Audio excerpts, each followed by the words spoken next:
am a publisher, and one day my daughter Christina asked me to write a novel with her. Well, that day was long ago, and that little girl is now an adult. But our novels live on. The Truth Seekers Mystery Series highlights a homeschool family, the Murphy teens, in an action-adventure novel that is sure to entertain as well as teach creation truths. To get your copy, visit our website at truthseekersmysteryseries.com.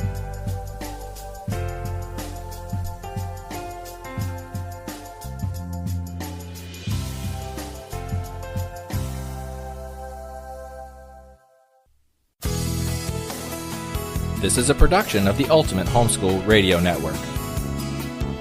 Welcome to the Vintage Homeschool Mom Show. Your host, Felice Gerwitz, is an author, a publisher, and your radio show host. She will encourage, educate, and inspire you with answers to your most pressing questions, from homeschool, marriage, parenting, and much more. Felice loves to equip moms to live a Christian life because every moment counts. Be sure to visit her website at mediaangels.com. And here's your host, Felice Gerwitz.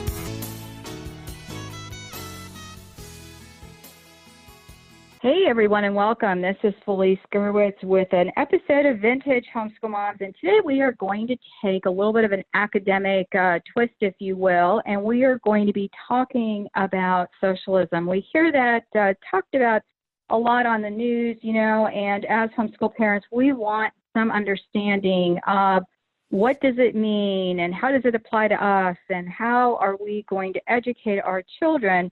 More so, I really wanted to bring on today's guest because I don't want us to look at this and say, oh, that's just not going to happen. I mean, there have been plenty of evidence in history that it has happened and has not ended well. And today I have a special guest from the Mises Foundation, and that is Jeff Diest. So, Jeff, welcome. Thank you so much for having me. I appreciate it. Yeah, so you are president of the Mises Foundation. It's an institute, actually, and it's mises.org, and you can find more information about that. But you have served as a writer, public speaker. You have done quite a bit in your illustrious career, and you also were a longtime advisor and chief of staff for Congressman Ron Paul. So you have been very active, and now you are also president of this institute as well as a podcaster. So share with us, a little bit about how you got started with taking this little turn, if you will, in your career. Well, first and foremost, like a lot of people, I guess, I became very concerned about the state of the United States of America. I'm certainly somebody who loves this country. I love the opportunities it's afforded to me and to my grandparents, great-grandparents who came here. So I think that we should all take an active role in what's happening out there. Now, that doesn't necessarily mean a political role. I'm actually not someone who believes much in politics. I don't think politics works.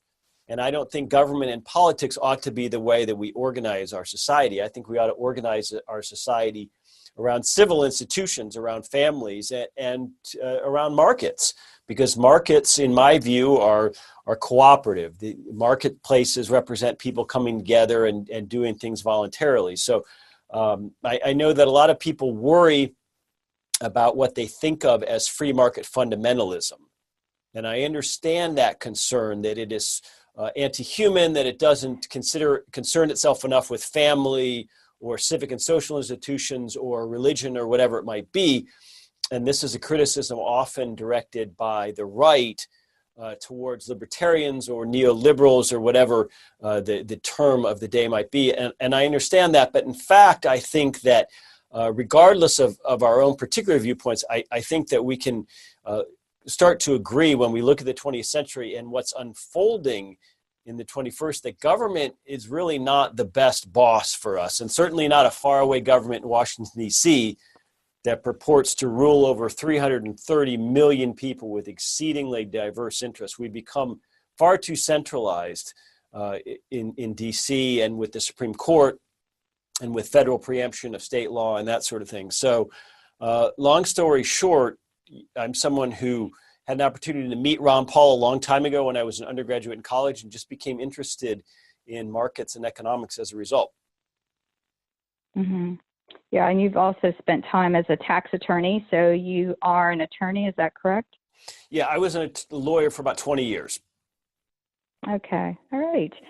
Well, we probably would have some diversity in exactly what we believe, but the point I want to make today is that we have to educate ourselves and be able to talk to people who think differently than we do, which is very important, and be civil about it, which is another thing that is very important. My kids are finding out, talked about their ideas, and now we fast forward to 2018, 2019, and we find out that diversity of thought is not quite accepted. And for me, I think what really concerns me, Jeff, is that as a homeschooler, I was raised in the education system. I had some private school background, and then I was, educated in a private college, and didn't like what the Department of Education was doing in many ways. So when I had children, I had the option to homeschool. Yes, there was a little bit of a battle, but I came in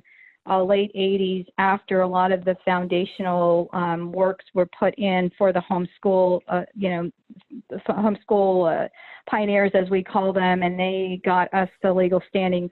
Florida is actually a really good state, has a good law for homeschooling. But I was able to do that. I was able to pull away from a government agency that I didn't feel was equipped to educate my own children.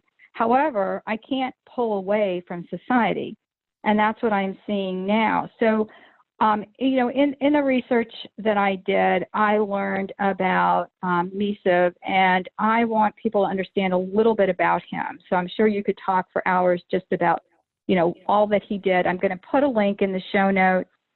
Today's episode is called Problem with Socialism, and you can find the show notes at vintagehomeschoolmoms.com.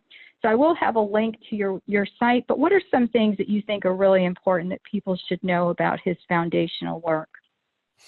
Well, Ludwig von Mises was a giant of economics in the 20th century, and to an extent, folks on the left and even some folks on the right tried to underplay or dismiss his contributions in the 20th century, but that's really been largely rectified. I think now even his strongest critics would say that he was a very, very influential figure. And for our purposes today, he wrote a book in the 1920s called Socialism.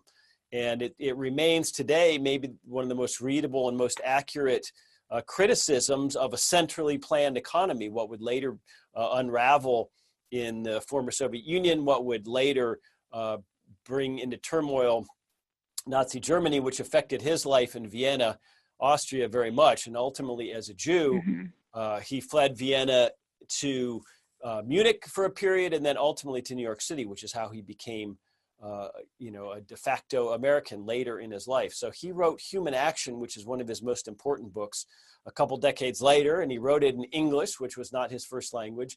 And it's really the comprehensive treatise, I should say, for modern free market economics. So he was a very influential guy, but more importantly, someone who really understood what socialism was and what it could devolve into up close, and someone who tried to caution the world about it. And I guess the question for our audience today is whether we listened and whether we've done the work to read and study history and really understand what socialism entails. And earlier we were talking off air about sometimes conservatives are a little dismissive towards the threat and saying, oh, come on, America will never become socialist. And that might sound right in the sense that we're not on the cusp of nationalizing whole industries. We are going to have private ownership of businesses and stock markets, presumably for quite some time. But socialism is more than that. When we talk about ownership, what we really mean is control.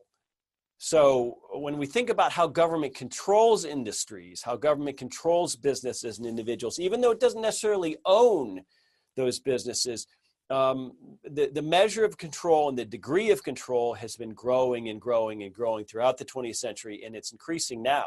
So when we look at, let's say, the slate of Democratic candidates for the 2020 presidential election, the things that they advocate are absolutely socialist. They want more and more control, regulations, taxes, et cetera, over private industry. So if we step back and look at the United States today, we could say that America is socialist in its educational system because so much of it is government run. You could say America is socialist in its healthcare system because so much of it is government run or controlled by legislation like Obamacare. You could say the same about law. You could say the same about banking. You could say the same about energy. So there are industries in America, vast industries, that basically dance to the tune of the U.S. federal government. So even though we're not socialist in the sense that we still have nominally private businesses, we are becoming more socialist slowly but inexorably. So that's a concern. And I don't think it serves us well to just be dismissive of that. I mean, I think when the left tells us who they are, we ought to listen. No, I agree. And I feel that, people are saying, well, how did, the young people are buying into this and think it's so great. The interesting thing, I feel that our education system has done a great job. I remember reading a book in the late 80s about, kind of like the data mining of the kids in school and their education, and they were giving them tests and so forth. And there's a lady who actually, I think her name is, I'll put a link in the show notes, but Anita something. Anyway, she is still fighting today, trying to change the system. She won against the government for, this horrible atrocity of data mining. All these schools were doing this, and she won, but it was out of court kind of a thing. So they didn't want to go to court to have to broadcast this. So only people probably read the book and who know who she is and follow her, actually know about this. But one of their goals was to change our kids' opinions in the schools. And so when you get to the point now where we are, and this is what, that was 80. So, what's this, now we're more than 20 years later, almost 40 years later, let's round it up to the 20s from the 80s. You've got kids whose opinions are changed, and, you've got parents whose opinions are changed who are having kids. And so for them, this is viable because they've been taught all of these years, you deserve this, you need this, you've got to have it. So what is insidious about socialism? I mean, you talked about control. Is that, and then you shared with us some really, alarming things that are true about what's already happening that we're used to. So what are some things that we can be aware of? And I mean, do we have any hope here, Jeff? Well, it's not just control, it's the poverty that socialism creates, because when people no longer bear responsibility as much for their actions, and when people no longer enjoy the success of their actions as much, then that kills incentives. And if there's one thing economists tend to agree on, maybe only one thing, is that incentives do in fact matter. And so when people like Bernie Sanders or I hate to say it, your local teacher at your public high school wax on about socialism being a happy, healthy thing that just wants to care about people and make the world more fair, they're trying to impress upon young people the idea of socialism being Denmark or Sweden or something like that. They don't want to talk about the former Soviet Union. They don't want to talk about Venezuela. They don't want to talk about China. So what a lot of people don't understand, of course, is history. America in general, not just young people, is a very ahistorical nation. We don't know much about the rest of the world or even our own country. True. And beyond that, we don't know or understand much about economics. So this leaves the population ripe to this idea that, well, socialism is just about being kind and providing a social safety net and having free health care and lots of good, affordable housing and, free college education, these sorts of things. But it's not that big, bad form of socialism, outright communism that we had in the former Soviet Union. It's going to be a nice, soft kind of thing. And that can actually work for a period if you have a population that's very hardworking and that has a lot of inherited capital culturally and otherwise, like some of the Nordic countries. But over just a few generations, socialism always devolves into something where instead of being egalitarian, you end up with a very, very, very segregated ruling elite at the top, and everybody else doing worse and worse with rationing and shortages and a lower standard of living. So it's not rocket science. Even a lot of people on the left will admit that markets work and they create more prosperity.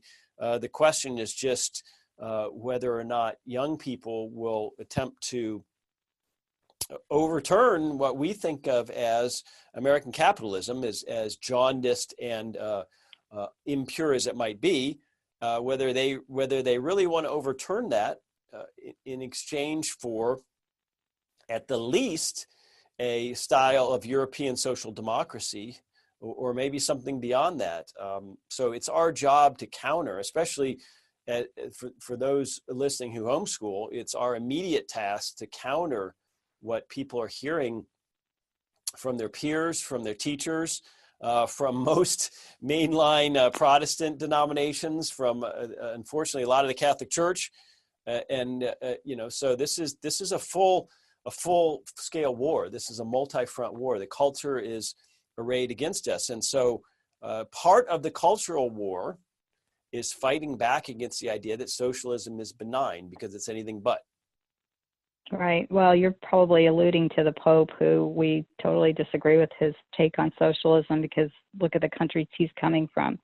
Well, you have to understand, I mean, he's a baby boomer coming out of Argentina when he did, and that's a very bad combination. Which is and of interesting.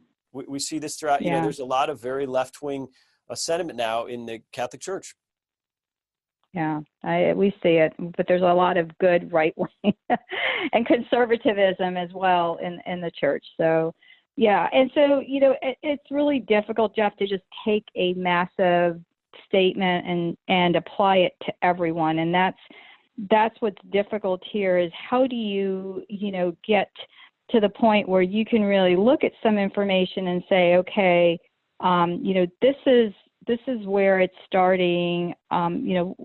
Like, again, you mentioned some of the things that the U.S. already does. I mean, we have a centralized bank. And my big question is always, who are they? They talk about, they are in control of whatever that is. And, when you talk about who is influential, where does that start? We immediately think, politics, and that's why people are so up in arms today, on either side. But you're saying that it's more than that. So let's talk about that. Well, elites in this country are not simply financial elites. They're certainly, that's certainly a big part of it, but there are also elites in the sense of media and academia and government who aren't necessarily personally wealthy. So when we talk about who controls things, we don't need to get into conspiracies. All human beings exhibit self-interest.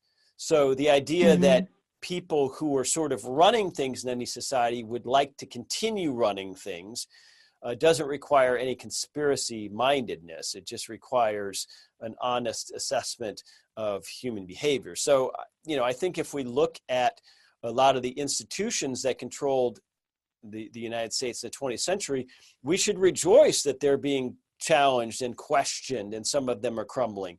People are no longer view the Ivy Leagues and the products of the Ivy League as they once did. People no longer view the U.S. Congress and the U.S. Senate as these noble institutions. People, same with the Supreme Court, same with a lot of nonprofits, a lot of media institutions. So it's good. It's good that we're questioning elites, because anti-elitism is warranted. They screwed things up. I mean, if elites had done a good job in the 20th century, we'd have better foreign policy and diplomacy. We'd have a better dollar. We'd have a better healthcare system. We'd have a better education system. So sometimes when I get, when I hear populism blamed, or the idea that anti-elitism is unintellectual or something like that, I always want to ask the person, well, what is it that the elites were doing so well that we should stay the course? I mean, there's a reason why Brexit happened. There's a reason why Trump won. These things didn't just occur in a vacuum because everything was going so swimmingly and Hillary Clinton was going to be just the next version of technocratic rule. I mean, there's a reason all this happened. And so our job is to understand it and also to offer some alternatives, not just to moan and complain. And homeschooling is a great alternative. I don't view homeschooling as dropping out or sequestering your kids or anything like that. I view it as a very affirmative and positive choice for people who understand that they have a choice and that they're responsible for their children's education and upbringing. And it's not enough to just sort of turn those kids over for 7 hours a day to a bunch of strangers who don't necessarily have their or your best interests in mind.